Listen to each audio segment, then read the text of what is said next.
A headline: What has Trump done for crypto in his first 100 days? Published at 5:03 p.m. UTC, April 29, 2025.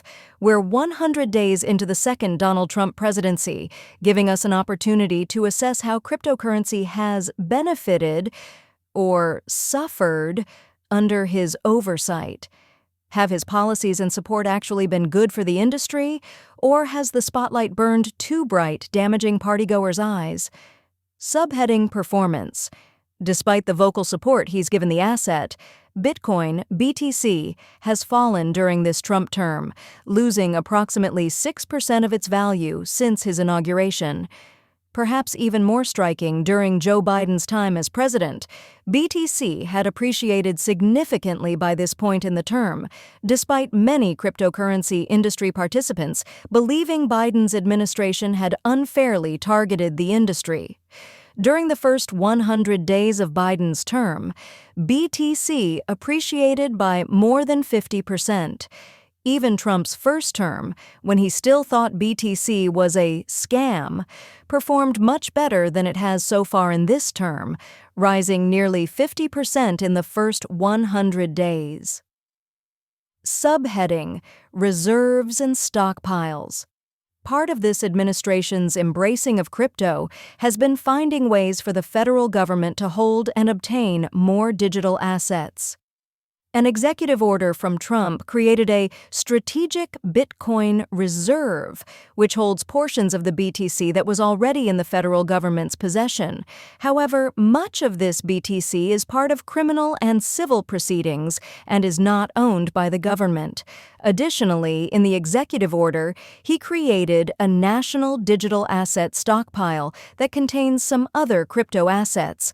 But while the administration is assessing ways to add to the BTC reserve, it's also looking for ways to potentially sell from the stockpile. Among the proposals that have been considered is selling or revaluing the United States gold to finance acquisitions of more BTC, subheading Pardons and Promises. Trump has lived up to at least some of his campaign promises to the crypto industry, including pardoning the Dread Pirate Rogers, Ross Ulbricht of Silk Road infamy. Other promises were never possible to achieve, including that all BTC will be made in America. Additionally, World Liberty Finance, a project he's associated with, has promised to restructure where the U.S. debt is held. No explanation has been forthcoming about how it will achieve this, nor has any apparent progress been made. Subheading: Nominations. One place where Trump has been amenable to crypto is his nominations, often favoring individuals well-liked by the industry.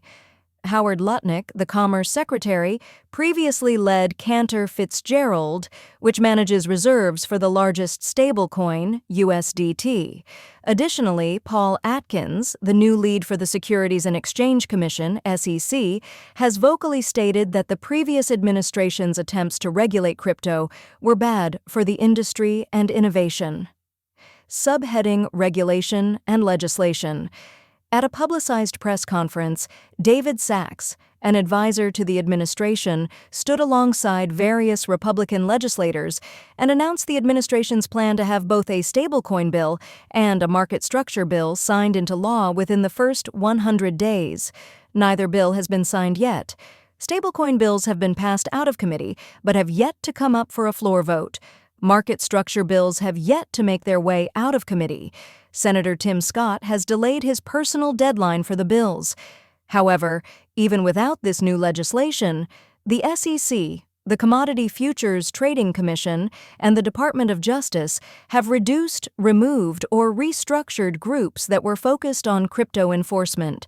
Some regulations, such as the Accounting Guidance SAB 121 and guidance from bank regulators about managing crypto businesses, have also been rescinded.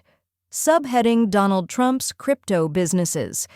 One thing that being president hasn't slowed is the number of crypto projects that the president is associated with. World Liberty Financial has passed a vote to launch an AAVE instance, though it's yet to launch. The project has also made a bunch of other changes without passing a vote, including plans to launch a stablecoin and the acquisition of various different tokens. Trump's meme coin, TRUMP, has also provided a new way for folks to get FaceTime with the president. All they need to do is be one of the largest investors in his meme coin, a fact that the crypto exchange advised by Justin Sun, HTX, seems prepared to take advantage of. This recording is AI generated. Get more crypto news at protos.com.